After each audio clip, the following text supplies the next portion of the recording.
प्यारे बच्चों, नमस्कार। मैं सुनील सर। ये मेरा चैनल है।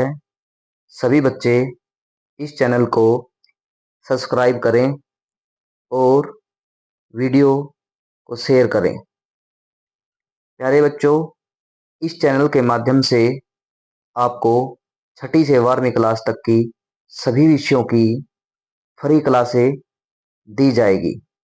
इसलिए सभी बच्चे इस चैनल को सब्सक्राइब कर लें। प्यारे बच्चों, आज का हमारा अध्याय है संविधान क्यों और कैसे। इस अध्याय में हम संविधान की कार्यप्रणाली के विषय में पढ़ेंगे। हमें संविधान क्यों आवश्यक है, हमें संविधान की क्या जरूरत है।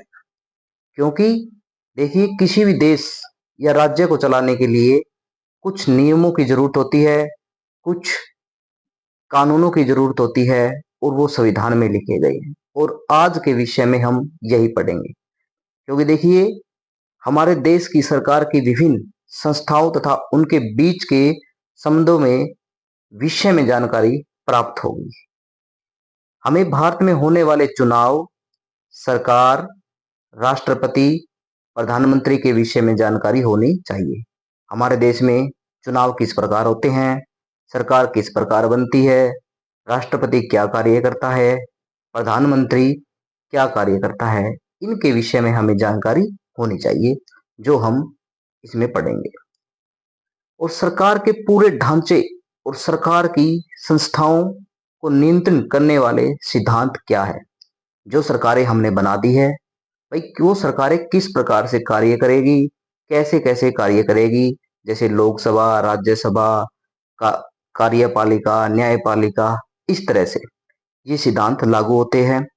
और ये कैसे कार्य करेगी, इस अध्याय में हमें जानकारी मिलेगी कि संविधान किसे कहते हैं, संविधान समाज को क्या देता है, संविधान शक्ति का बंटवारा किस प्रकार करता है, भारतीय संविधान कैसे बनाया गया, इस अध्याय में हम पढ़ेंगे। प्यारे बच्चों, सबसे पहले संविधान क्या है। संविधान संविधान एक लिखित दस्तावेज है जिसमें राज्य के नियम और कानून लिखे होते हैं। ये नियम बताते हैं राज्य का गठन किस प्रकार होगा और वह किन सिद्धांतों का पालन करेगा। परंतु कुछ देशों के पास लिखित दस्तावेज नहीं है, जैसे इंग्लैंड, लेकिन भारत का अपना एक लिखित संविधान है। संविधान का मतलब एक लिखित पुस्तक है जिसमें कुछ कानून लिखे होते हैं, जो कानून और नियम उस देश के लोगों को मानने होते हैं। हमारा फिर है कि संविधान की आवश्यकता क्यों होती है, क्या जरूरत है कि हमें संविधान की आवश्यकता होती है। संविधान तालमेल बिठाता है, क्योंकि देखो, एक देश बहुत बड़ा देश होता है, उसमें सभी धर्मों के लोग रहते हैं, सभी जाति के लोग रहते हैं। भाई, एक दूसरे की बातों को मानना कौन मानेगा और किस प्रकार से मानेंगे, क्योंकि सभी धर्मों के जाति के लोगों के बीच तालमेल बिठाना एक बहुत बड़ा कार्य है। इसलिए संविधान क्या करता है, संविधान का पहला कार्य है कि वह समाज को बुनियादी नियमों का एक ऐसा समूह उपलब्ध कराएं जिससे समाज के सदस्यों में एक दूसरे के प्रति तालमेल और विश्वास बना रहे। दूसरा है निर्णय लेने की शक्ति किसके पास हो। संविधान का दूसरा कार्य यह स्पष्ट करना है कि समाज में निर्णय लेने का अधिकार किसके पास होगा, और संविधान यह भी निश्चित करता है कि सरकार का निर्माण किस प्रकार होगा। तीसरा है सरकार की शक्तियों पर सीमाएं। संविधान का तीसरा कार्य सरकार द्वारा अपने नागरिकों पर लागू किए जाने वाले कानूनों की कोई सीमा तय करना है। ये सीमाएं इस रूप में मौलिक होती है कि सरकार कभी भी उनका उल्लंघन नहीं कर सकती। ये हमारे मौलिक अधिकार भी हैं जो सरकार की सीमाओं को सीमित करते हैं। तीसरा है समाज की आकांक्षाएं और लक्ष्य। संविधान का चौथा कार्य सरकार को ऐसी क्षमता प्रदान करता है जिससे वह जनता की आकांक्षाओं को पूरा कर सके और एक न्यायपूर्ण समाज की स्थापना के लिए उचित परिस्थितियों का निर्माण कर सके। पांचवा है राष्ट्र की बुनियादी पहचान। संविधान के माध्यम से ही किसी समाज की एक सामूहिक इकाई के रूप में पहचान होती है। इस सामूहिक पहचान को बनाने के लिए हमें इसमें लिखित बुनियादी नियमों को मानना पड़ता है। फिर है हमारा अगला टॉपिक, संविधान को प्रचलन में लाने का तरीका। इसमें यह है कि संविधान को कैसे बना, संविधान किसने बनाया, संविधान के पास बनाने की शक्ति किसके पास थी, क्या किसी सैनिकों ने बनाया है या किसी विश्वसनीय लोगों ने इसको बनाया है। विश्व के सर्वाधिक सफल संविधान दक्षिण अफ्रीका और अमेरिका के हैं, जिन्हें एक सफल राष्ट्रीय आंदोलन के बाद बनाया गया। भारत में भी संविधान एक सफल राष्ट्रीय आंदोलन के बाद बनाया गया। भारतीय संविधान को बहुत वैधता मिली क्योंकि ये ऐसे लोगों के द्वारा बनाया गया जिनको लोगों को अटूट विश्वास था। भाई हमारा संविधान ऐसे लोगों ने बनाया है, हमें उन पर विश्वास था कि आप संविधान बनाइए, हम उस संविधान को मानने के लिए तैयार हैं। भारतीय संविधान ऐसे लोगों ने बनाया जिनका समाज के सभी वर्गों से सीधा संवाद था, बोलचाल थी, वे अपने समाज के सभी लोगों से संवाद कर सकते थे, अपनी भाषा को समझा सकते थे कि हम जो कर रहे हैं आपके लिए सही कर रहे हैं। संविधान बनाने वाले लोग जनता को यह समझाने में सफल हुए कि यह संविधान किसी व्यक्ति विशेष के लिए नहीं, सभी वर्गों के हित के लिए है। बहुत से देशों ने अपने संविधान को प्रचलन में लाने के लिए जनमत संग्रह करवाया, जिसमें सभी लोगों ने संविधान के पक्ष और विपक्ष में अपनी राय दी और लोगों के मत के अनुसार संविधान बनाया गया। कुछ देशों में क्या किया, संविधान को बनाने के लिए लोगों की राय ली गई। भाई बताइए कि हम संविधान बनाने जा रहे हैं, ये हमारा संविधान है, क्या हम इसको माने या न माने। फिर लोगों ने अपनी राय दी कि हम संविधान को मान सकते हैं। लेकिन भारतीय संविधान में ऐसा कोई जनमत संग्रह नहीं हुआ। इसे बहुत ही दृढ़ शक्ति प्राप्त थी क्योंकि भारतीय संविधान बहुत ही लोकप्रिय और विश्वसनीय लोगों ने बनाया था। जो भारतीय संविधान बनाया था उन लोगों पर हमें पूरा विश्वास था कि ये लोग हमारा जो संविधान बनाएंगे ये बहुत ही अच्छा और एक मजबूत संविधान बनाएंगे। इसी कारण सभी लोगों ने संविधान के प्रावधानों को माना और उसे अपना लिया। उन लोगों ने संविधान को लिखा और संविधान को हमें मान लिया। फिर है संविधान के मौलिक प्रावधान। भाई हमारे संविधान में मौलिक प्रावधान क्या है कि हमें क्या मिलना चाहिए कि हम संविधान को माने।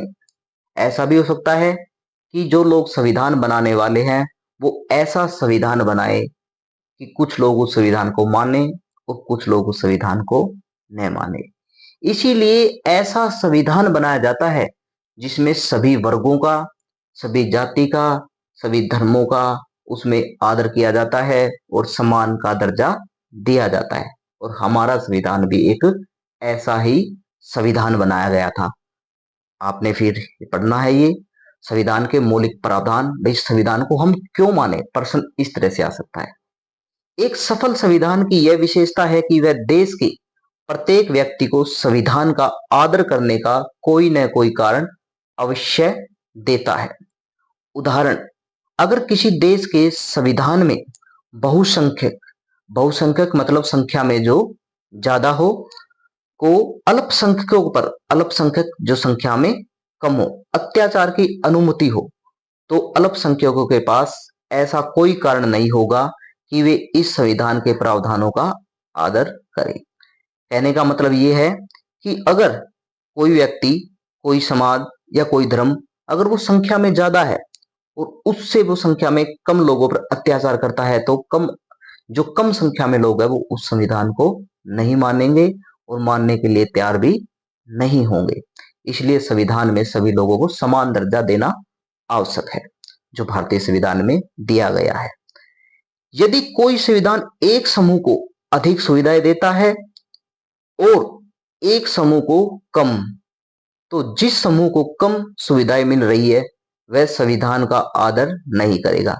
संविधान ऐसा नहीं बनाना चाहिए कि एक समूह को तो अच्छी सुविधाएं दे दे और एक समूह को कम सुविधाएं दे दे, क्योंकि जिस समूह को कम सुविधाएं मिलेगी वो संविधान को मानने से इनकार कर देगा और संविधान क्या हो जाएगा, असफल हो जाएगा। और हमारे संविधान में सभी को समान दर्जा दिया गया है। फिर इसलिए किसी भी संविधान में सभी नागरिकों को स्वतंत्रता और समानता, समान सुरक्षा प्रदान करे, सभी धर्म और संस्कृतियों का आदर करे। ऐसे संविधान में सफलता की अधिक संभावना होती है। अगर कोई ऐसा संविधान बनाया गया है कि सभी धर्मों का, सभी संस्कृति का, सब लोगों का आदर किया गया है, तो ऐसे संविधानों के सफल होने की अधिक संभावना होती है। और भारतीय संविधान भी सभी नागरिकों को साथ लेकर चलता है, इसलिए यह एक सफल संविधान है। प्यारे बच्चों, अगला हमारा जो आपकी बुक में टॉपिक है, संस्थाओं की संतुलन रूपरेखा। संस्थाओं की रूपरेखा का मतलब ये है कि जो हमारा जो संविधान है, संविधान ने जो सरकार बनाई है, सरकार को चलाने की शक्ति किसके पास है, सरकार किस तरह से कार्य कर रही है, सरकार कार्य करती है या कोई और संस्था उसके ऊपर कार्य करती है, या उसको कोई संस्था उसको रोक सकती है। जैसे हमारी विधायिका कार्य करती है, कार्यपालिका क्या करती है, अगर ये सब सही कार्य न करती तो एक न्यायपालिका है जो हमें न्याय दिलाती है। संस्थाओं की रूपरेखा का मतलब यही है। इसका अर्थ है कि संविधान में शक्तियों और जिम्मेदारियों का बंटवारा या निर्धारण करना। भाई शक्तियों और उसका निर्धारण कर दे कि ये कार्य करेंगे, ये संस्था ये कार्य करेगी। अगर ये संस्था कुछ गलत कार्य करेगी तो ये ऊपर वाली संस्था इसको रोक देगी। इसलिए कोई भी संस्था एक दूसरे के प्रति गलत कार्य नहीं करेगी और उसके लिए वो उत्तरदायी होगी। किसी भी देश के संविधान में विभिन्न संस्थाओं की शक्तियों का सीमांकन जरूरी है।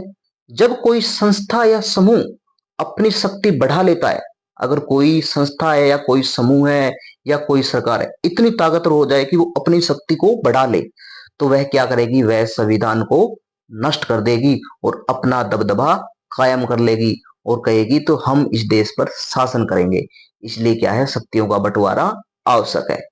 इस समस्या के बचाव के लिए यह अत्यंत आवश्यक है कि संविधान में शक्तियों का सीमांकन विभिन्न संस्थाओं और समूहों में बांटकर किया जाए, ताकि एक संस्था संविधान को नष्ट न कर सके। उदाहरण के लिए भारतीय संविधान में शक्तियों का बंटवारा या विभाजन कार्यपालिका, विधायिका और न्यायपालिका और कुछ स्वतंत्र निकाय जैसे निर्वाचन आयोग आदि में बांटा गया है। सभी संस्थाओं के अपने कार्य है जो एक दूसरे के अतिक्रमण नहीं कर सकते। हमारे संविधान में क्या है, अपने अपनी संस्थाओं के जो संस्था कार्यपालिका बनाए गए, विधायपालिका बनाए गए, न्यायपालिका बनाए गए, उनके सबके अपने अपने कार्य है, वे एक दूसरे का अतिक्रमण नहीं कर सकते। जब विधायिका अपने क्षेत्र का अतिक्रमण करती है तो न्यायपालिका उसे रोकने का अधिकार है। ऐसे कार्यपालिका की शक्तियों पर विभिन्न प्रकार का अंकुश लगाने का अधिकार विधायिका पे है। कार्यपालिका जो कार्य करेगी, अगर गलत कार्य कर रही है और उसको ऐसा लग रहा है कि नागरिकों का मौलिक अधिकारों का या नागरिकों का जैसे हनन हो रहा है अधिकारों का, तो उसको रोक देगी। वह जैसे प्रश्न पूछकर भाई क्या आप क्या कर रहे हो, या काम रोको प्रस्ताव लाकर अपने लोकसभा राज्यसभा में प्रस्ताव लेकर आएगी कि ये कार्य गलत हुआ है, या अविश्वास प्रस्ताव आदि के द्वारा कार्यपालिका पर नियंत्रण रखती है। कार्यपालिका, विधानपालिका और न्यायपालिका की शक्ति का निर्धारण पहले से ही संविधान में लिखा होता है। जो संविधान बनाए जाते हैं उन संविधानों में पहले ही लिख दिया जाता है कि न्यायपालिका क्या कार्य करेगी, कार्यपालिका क्या कार्य करेगी और विधायिका क्या कार्य करेगी। इनके अपने अपने सभी के कार्य है और ये एक दूसरे का अतिक्रमण नहीं करती। यदि एक दूसरे का अतिक्रमण करती भी है तो दूसरी संस्थाएं उनके अतिक्रमण पर नियंत्रण कर लेती है। यदि संविधान में इन शक्तियों का विभाजन या सीमांकन विभिन्न संस्थाओं में नहीं किया जाता तो कोई भी एक संस्था या सरकार का कोई एक अंग अपनी शक्तियां को बढ़ा लेगा और वह शक्तियों को नष्ट कर सकता है, जिससे नागरिकों की आजादी खतरे में पड़ सकती है। प्यारे बच्चों, इसमें यही बताया गया है कि जो भारतीय अगर कोई संविधान है उसको अच्छे ढंग से चलाना है तो उसके कार्यों को कुछ संस्थाओं में बांट देना चाहिए, ताकि कोई एक सरकार या संस्था अपनी ऐसी शक्ति ना बढ़ा ले, वो देश के नागरिकों पर या देश पर अपना कब्जा साबित ना कर सके, ताकि एक संस्था दूसरी संस्था को रोक सके।